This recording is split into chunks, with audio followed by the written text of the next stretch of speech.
నమస్తే, welcome to Chitragupt. నేను మీ ఉదయ్ కిరణ్. జూబ్లీహిల్స్ ఉప ఎన్నికలకు నిన్న భారతీయ జనతా పార్టీ నామినేషన్ వేసింది. దాంట్లో భాగంగా కొంతమంది ఎంపీలు, తెలంగాణకు సంబంధించినటువంటి ఎమ్మెల్యేలు కూడా పాల్గొనడం జరిగింది. ఈ యొక్క విషయంలో ప్రసంగిస్తున్నటువంటి తరుణంలో కేంద్ర సహాయక శాఖ మంత్రి బండి సంజయ్ గారు మాట్లాడుతూ, ఇది కిషన్ రెడ్డి అడ్డ, జూబ్లీహిల్స్ గడ్డ కిషన్ రెడ్డి అంట, ఇక్కడ గెలిచేది బీజేపీ అంటూ కూడా ఎంఐఎం పై తర్వాత బీఆర్ఎస్ పై ఇద్దరిని కలుపు తిడుతూ మాట్లాడినటువంటి పరిస్థితి. అయితే అసలు జూబ్లీహిల్స్ గడ్డ ఎవరిది? నిజంగా భారతీయ జనతా పార్టీదనా, లేదా నిజంగా కిషన్ రెడ్డి గారి నాయకత్వాన? కిషన్ రెడ్డి గారు ఎంపీగా ఉన్నారు, ఆయన గెలిచే అవకాశాలు ఉన్నాయా? లంకల దీపక్ రెడ్డి గారు గతంలో ఎన్ని వచ్చినాయి? అసలు 2018 ఎన్నికలలో ఎన్ని వచ్చినాయి? ఇవన్నీ మాట్లాడుకునే ముందు అందరూ కూడా చిత్రగుప్తిని సబ్స్క్రైబ్ చేసుకోండి, షేర్ చేయండి, లైక్ చేయండి, కామెంట్ చేయండి. ఇక పూర్తి వివరాలకు పోతే 2018 ఎన్నికలలో భారతీయ జనతా పార్టీ అభ్యర్థిగా రావుల శ్రీధర్ రెడ్డి పోటీ చేస్తే 8,516 ఓట్లు వచ్చినాయి. తర్వాత 2023 ఒక వేవ్ ఉన్నది, ఒక గాలి ఉన్నది, బీజేపీ అధికారంలోకి రాబోతున్నది అన్న తరుణం నుండి ఇక్కడ లంకల దీపక్ రెడ్డి ఎవరైతే ఇప్పుడు ఉప ఎన్నికలలో అభ్యర్థిగా ఉన్నారో ఆయన గతంలో కూడా ఆయనే అభ్యర్థి. 25,516 ఓట్లు 87 ఓట్లు వచ్చినాయి, అంటే 25,000 పైచిలకు ఓట్లు వచ్చినాయి. కానీ ఈరోజు నామినేషన్ ర్యాలీలో వీళ్ళు ఏం చెప్తా ఉన్నారు? వీళ్ళు క్లియర్గా బీజేపీ అడ్డా అని చెప్తా ఉన్నారు. దీనిపై కూడా పూర్తి వివరణ ఇవ్వడానికి మనతో పాటు వంశాన్ని ఉన్నారు. వంశాన్ని కూడా స్వాగతం చెప్దాం. అన్న నమస్తే. అన్న, నిన్న మీరు నామినేషన్ ర్యాలీ చూసిర్రు.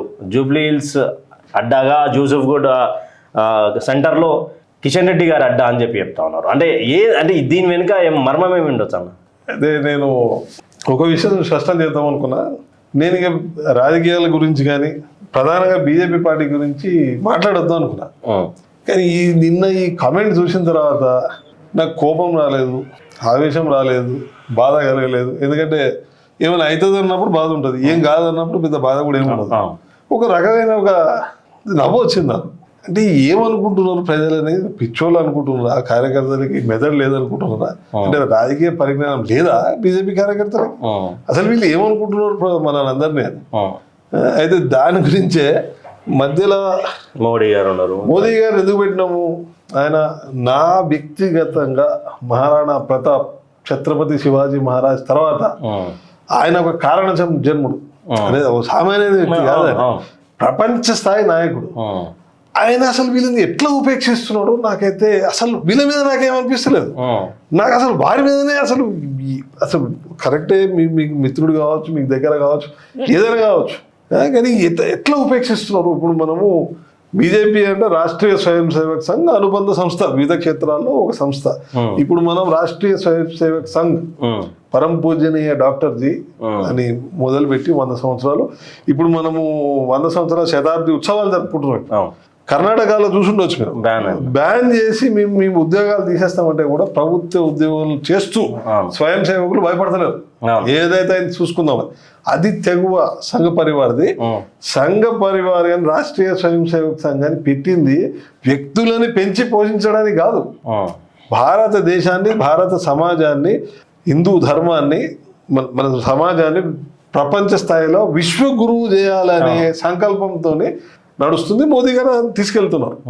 దేశమంతా బీజేపీ మంచిగానే ఉంది, వృద్ధి చెందుతుంది, కొంచెం ఆటుపోట్లు ఉన్నా ఎదుర్కొంటుంది, మళ్ళీ ముందుకు వస్తుంది. ఇక్కడ ఏమి దరిద్రం ఇది? అసలు మనం ఏం పాపం చేసింది? తెలంగాణ కార్యకర్తలు ఏం పాపం చేశారు? వాళ్ళ మీద వీళ్ళని తెచ్చి రుద్ది ఏం మాటలి? జూబ్లీహిల్స్ అడ్డా ఎప్పుడైనా నాయన మాకే తెలియదు, మాకైనా తెలియాలి కదా. సీక్రెట్ గా ఎక్కడైనా రాత్రి దాక్కొని రూమ్లలో అయిందా? ఎప్పుడైంది? ఎక్కడైంది? జూబ్లీహిల్స్ దిక్కు లేదు, దివాణం లేదు బీజేపీకి. బూత్ కార్యకర్తలు అసలు ఏది లేదు. అది తెలియదు ఆయనకి, రామచంద్రరావు తెలియదా? ముసి నవ్వులు అవుతున్నారు కిషన్. అరే బాబు, నాకు వ్యక్తిగతంగా కిషన్ రెడ్డి గారు క్లోజ్, అట్లేం లేదు, నథింగ్ పర్సనల్. ఇప్పుడు నేను కూడా మంచిగా నాకు టికెట్ ఇస్తారా? నేను అడగను. ఎందుకు అడగను? నాకు సామర్థ్యం లేదు, నేను పోయి గెలవలేను, నా రాజకీయం నాకు సామర్థ్యం లేదు. నేను చేసే పని నాకు తెలుసు, నేను చేసే పని నేను చేసుకుంటా. అరే సామర్థ్యం లేను బలవంతంగా తెచ్చి పాపం ఇంట్లో ఉన్నోని రెచ్చగొట్టి తీసుకొచ్చి ఆయనకు 5-6 కోట్ల రూపాయలు ఆయన సాఫ్ చేసాడు తప్ప ఏం లేదు. మంచి వ్యక్తి లంకల దీపక్ రెడ్డి. మా ఉదయ్ కూడా మంచోడే, అట్లయితే ఉదయం తీసుకుని టికెట్ ఇయ్యరు కదా, అంతే. ఇస్తారా? ఇయ్యరు. మరి ఇప్పుడు ఉదయ్కి ఇచ్చినా ఆయనకి ఇచ్చినా ఒకటే ఆడ ఏదంటే అదే పైసల్ని అంతే తేడా తప్ప. అరే మీకు బై ఎలక్షన్ వస్తుంది 4 నెలలు అది మీ ప్రిపరేషన్ ఏది? 8,500 ఓట్లు వచ్చినాయి.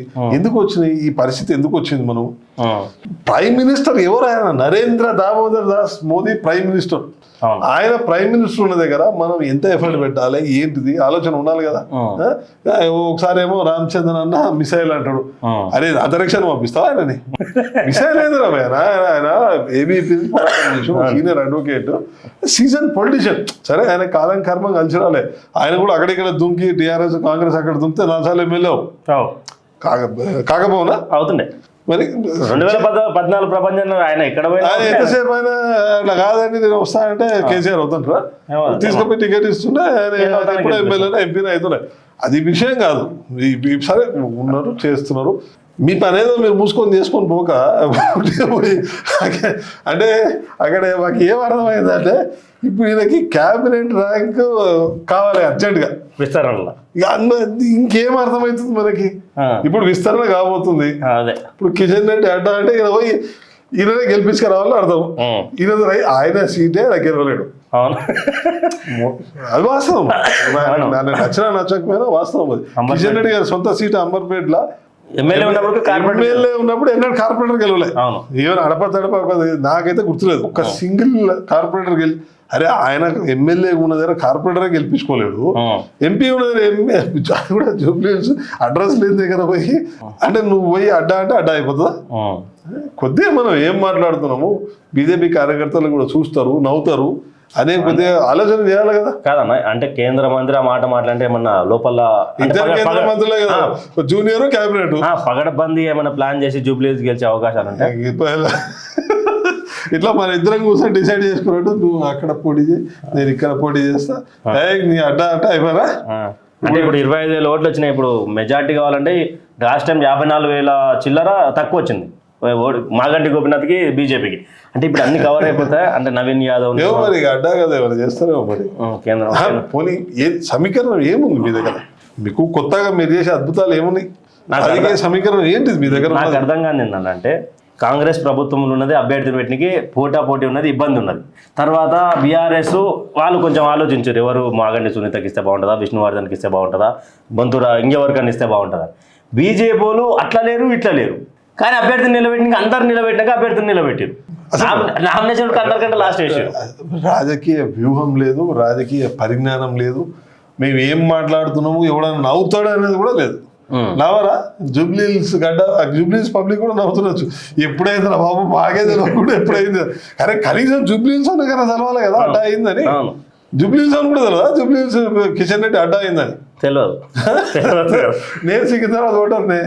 ఇప్పుడు మా ఇంట్లో పోయి ఓటేసినా కూడా నరేంద్ర మోదీని చూసి ఓటేసినాం కానీ మేము పోయి కిషన్ రెడ్డి పోయి ఏదో చేసి మమ్మల్ని ఉద్ధరిస్తారని ఎవ్వరు ఓటేయలే. అంటే ఇప్పుడు 40 మంది స్టార్ క్యాంపెయినర్ల విషయం కూడా ఒకటి ఉన్నది. బీజేపీ లీస్ట్ చూసిరా అంటే నార్త్ నుంచి నిర్మలా సీతారామన్ గారు రావడం, తేజస్వి సూర్య గారు రావడం, ఈ ప్రభావం ఉండి ఏమైనా గెలిచే అవకాశం? అదే చెప్తున్నా కదా, గోవా ముఖ్యమంత్రిని పిలుచుకోవచ్చు నామినేషన్ ర్యాలీకి. ఎందుకు ఒక ముఖ్యమంత్రి సమయం వృధా చేయడం? ఏం చేస్తారు ఆయన వచ్చి? మీ ఎలక్షన్ ఎమ్మెల్యే ఎలక్షన్ కి ఎంపీ ఎలక్షన్ కి చాలా తేడా ఉంటుంది. వీళ్ళ ప్రభావం ఏమైనా ఉంటుందా? ఏముంటది ప్రభావం? ఏముండదు. అదే దృష్టిలో పెట్టుకుని నేను ఓటర్ని, తను ఒక జర్నలిస్టు. ఇప్పుడు నిర్మలా సీతారామన్ వచ్చి ఇక్కడ ఓటే అంటే వేస్తానా? నేను ఎందుకు వేస్తా? నాకేంటి ఉపయోగం? క్యాండిడేట్ నాకు అందుబాటులో ఉంటాడా లేదా? ఇప్పుడు ఆయన నిజంగానే సీరియస్ పొలిటీషియన్ అయితే 2 ఏళ్ళ ఎట్లా ఉండాలి పబ్లిక్ లో? ఎప్పటికి పోయి పబ్లిక్ లో తెలియదు. ఎంతో ఇంపాక్ట్ ఉండే వ్యక్తి రాజా సింగ్. ఆయన ఎలా కొట్టి ఆయన ఉంటుంటే ఈరోజు ఇంపాక్ట్ ఉంటుండే కొంచెం. అరే ఆయనకి ఇన్ఛార్జ్ ఇచ్చాడు, పంపించండి ఇప్పుడు కదా. ఆయన పంపించండి, ఇంపాక్ట్ ఉంటుంది. ఆయన పోతే 2,000 మంది వస్తారు. అరే రాజాబాయి వచ్చిందని వస్తారు. స్పీచ్ మీ స్పీచ్ వింటాడు ఎవడన్నా? బండి సంజయ్ ఎంతో వింటారేమో.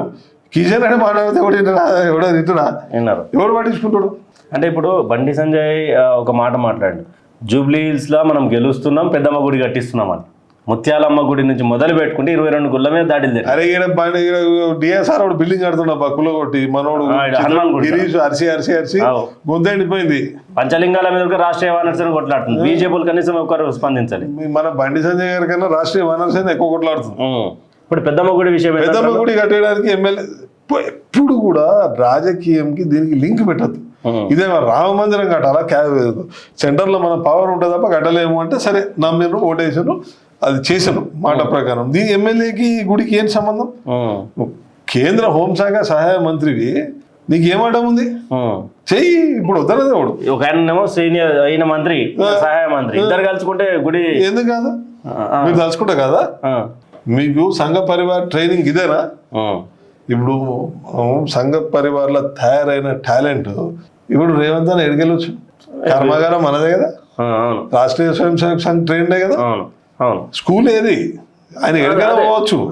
ఈ స్కూల్ ఏది అంటే రాష్ట్రీయ స్వయం సేవక్ సంఘే కదా. ట్రైనింగ్ ఇనిషియల్ ట్రైనింగ్ అంతా ఆయనది, వాళ్ళ అన్నలు తమ్ముళ్ళు అందరిది అదే కదా ట్రైనింగ్. అదే రాష్ట్రీయ స్వయం సేవక్ సంఘ్ ట్రైనింగ్ ఇచ్చి టాలెంట్ తయారు చేసి ఇతర పార్టీలకు పోయి షైన్ అవుతున్నారు, కానీ వాళ్ళని మన పార్టీలో గుర్తించారు. పోనీ ఎవడైనా కర్మగాలు ఎదుగుతా అంటే వీళ్ళు ఉండగా నాకు తెలిసి అసలు ఇంపాసిబుల్ అసలు మళ్ళా జెడ్పీటీసీకి రేవంత్ రెడ్డి జెడ్పీటీసీ గెలిచిందిగా బీజేపీ టికెట్ మీద కార్పొరేటర్ అడిగినబ్బా ఇలే. నిజంగా రేవంత్ అన్నకి వీళ్ళు కార్పొరేటర్ టికెట్ ఇచ్చింటే ఆయన ఓడిపోవు. ఇప్పుడు ఈ నామినేషన్ వాళ్ళు వెనకాల కూడా ఉంటుండే ఎక్కడో. ఆయన టైం బాగుండి కాలం కర్మ కలిసి వచ్చి బయటికి పోయి బాగుపడ్డాడు. కానీ ఇండ్లుంటే ఇదే నామినేషన్ ర్యాలీలో ఆయన జిందాబాద్ అని కూడా తిరగాల్సి వస్తుండే. అరే టాలెంట్ ఉండు అందరినీ పక్కకు పెట్టేస్తే ఇటువంటి వాళ్ళు మిగులుతారు. ఇక అరే ఇట్లా కమెంట్ వేసిండ్రు, ఎందుకు వేసిండ్రు అసలు అడిగేటోడే లేడు. అరే టికెట్ ఇప్పుడు స్పష్టంగా ఏంది, కిషన్ రెడ్డి గారు నచ్చిన వాళ్ళకి టికెట్ ఇచ్చుకుంటారు. అంటే ఒక వ్యక్తికి అప్పచెప్పేసాను రిలీజ్.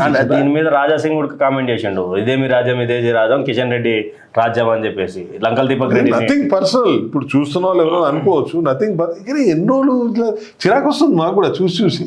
దేనికైనా ఒక హద్దు ఉంటుంది, ఒక లిమిట్ ఉంటుంది. అన్ని లిమిట్లు దాటిపోయారు. మీకు ఇప్పుడు ఇది ఓడిపోతారు ఏం కాదు, మళ్ళీ ఏం కానంటే వస్తారు మళ్ళీ. ఇప్పుడు ఓడిపోతారు అని వాళ్ళకి తెలియదు. కానీ 5 సంవత్సరాల తర్వాత నెక్స్ట్ 5 సంవత్సరాలు బీజేపీదే అధికారం అంటారు కదా. ఏది బీజేపీ అధికారం? ఇట్లా 30 ఏళ్ళు ఆయన బట్టి నేను చిన్న స్కూల్లో ఉన్నప్పటి చెప్తున్నాను బీజేపీ అధికారంలో వస్తుందని.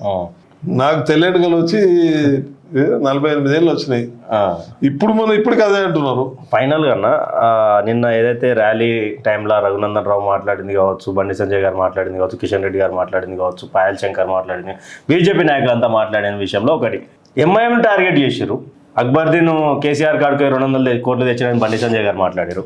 అసద్దీన్ 200 కోట్లు రేవంత్ రెడ్డి కాడ తీసుకున్నారని మాట్లాడారు. అంటే ఎలాంటి ఆధారాలు లేనటువంటి మాటలు అక్కడ కాంగ్రెస్ని టార్గెట్ చేయకుండా ఓన్లీ అంటే ఎంఐఎం పోటీలు లేదు, ఎంఐఎం మీద టార్గెట్ చేసి అది ఏంది, ఈ రీజన్ ఏముండొచ్చు? వాళ్ళు ఏం చేస్తారు, లైన్ సెట్ చేసేది ఎవరు? కిషన్ రెడ్డి గారు, బండి సంజయ్ గారు పొలిటికల్ లైన్ సెట్ చేస్తారు. పొలిటికల్ లైన్ సెట్ చేస్తే వాళ్ళు మాట్లాడుతున్నారు. ఇప్పుడు అరవింద్ ధర్మపురి మాట్లాడితే జనాలు స్వచ్ఛందంగా వింటారు, రఘునందన్ రావు మాట్లాడితే స్వచ్ఛందంగా వింటారు, పాయల్ శంకర్ మాట్లాడితే అరగంట మాట్లాడితే నేను కూడా అరగంట విన్న రోజులు ఉన్నాయి. అంటే అంత డైనమిజంతో మాట్లాడతారు. వాళ్ళని ముందు పెట్టి వీళ్ళు ఎన్నుకుండాలా, వీళ్ళు ముందు వాళ్ళు వెనక పెడతారు, వీళ్ళు ముందు వాళ్ళు ఎన్నుకోరు. మరి వీళ్ళని ఎవడే గుర్తుపెట్టేది? ఇప్పుడు పాయల్ శంకర్ తన దమ్ముతో గెలిచి వచ్చాడు. మోదీ గారి పేరు మీద వాడుకున్న తనకి దమ్ముండి 10-15 ఏళ్ళు పోరాటం చేసి గెలిచి వచ్చాడు. రఘునందన్ రావు మామూలు పోరాటం కాదు అది. అవును, ఎప్పటి నుంచో కొట్లాడి మామూలు పోరాటం కాదు అది. అరవింద్ ధర్మపురి కవిత మీద గెలిచినది, మామూలు విషయం. ముఖ్యమంత్రి బిడ్డ మీద గెలిచడు మామూలు విషయం కాదు అది. అసలు కొత్తగా వచ్చిన రాజకీయాలకు టికెట్ అడిగింది కూడా డైరెక్ట్ ఆమె మీదనే అడిగింది ఆయన. కొత్తగా రాజకీయాలకు తండ్రి పేరు ఏడే చెప్పుకోలే. చాలా తర్వాత ధర్మపురి ఏంది, కాంగ్రెస్ లో ఉండే టీఆర్ఎస్ లో ఉండే, కానీ ఆయన సింగిల్ మైండెడ్ ఫోకస్ తో వచ్చు. ఇటువంటి వాళ్ళకి ఎలక్షన్ ఇన్ఛార్జ్ ఇచ్చి పోయి నువ్వు గెలిపించుకరా అంటే అదొక పద్ధతి. కానీ వీళ్ళే టికెట్ డిసైడ్ చేసి వీళ్ళే క్యాండిడేట్ డిసైడ్ చేసి చిన్న పోరని కూడా తెలంగాణ తెలుసు, ఆడ గెలవరు బీగర్ అని చెప్పి తెలుసు, గెలుస్తారని అనట్లే. అది కనీసం ప్రయత్నం అని ఉండాలి కదా, వీళ్ళు ప్రయత్నం కూడా లేదు.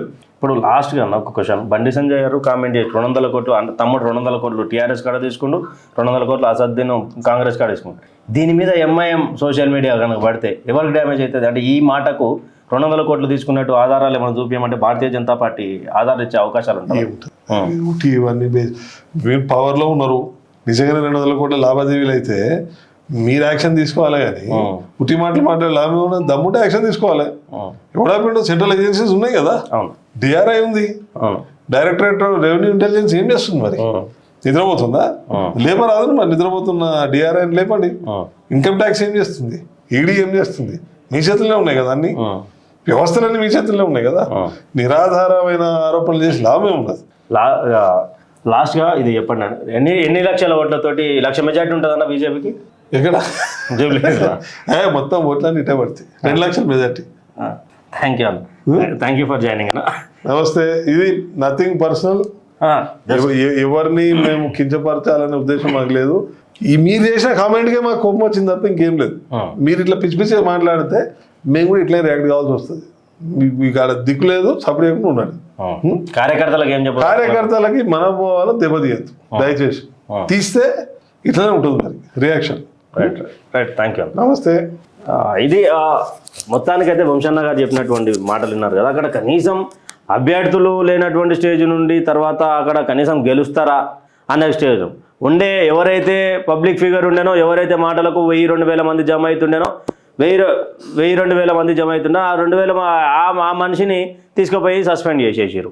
అది అధిష్టానం చేసింది, ఇక్కడ ఉన్నటువంటి కొంతమంది బీజేపీలో ఉన్నటువంటి నాయకులు చేశారు. ఆ రాజా సింగ్ లేకపోవడం వల్ల కూడా ఆ రాజా సింగ్ సంబంధించినటువంటి క్యాడర్ కూడా కొంచెం వెనకడిగేసింది. ఈ రోజు బీజేపీ పార్టీకి ఏమైనా జూబ్లీస్లా కేంద్రంగా ఉన్నదంటే నవంబర్ 14 తారీఖున మరి ఎవరి అడ్డా ఎవరి గడ్డ, అసలు మరి కేంద్ర మంత్రి గారి ఆయన పేరు తీయడం ఎందుకు, సహాయక మంత్రి, అసలు ఆంతర్యం ఏమిటి దీని వెనుక? నవంబర్ 14 తారీఖున మాట్లాడుకునే ప్రయత్నం చేద్దాం. Thank you for watching. Stay tune with Chitragupta. Signing off me Uday Kiran.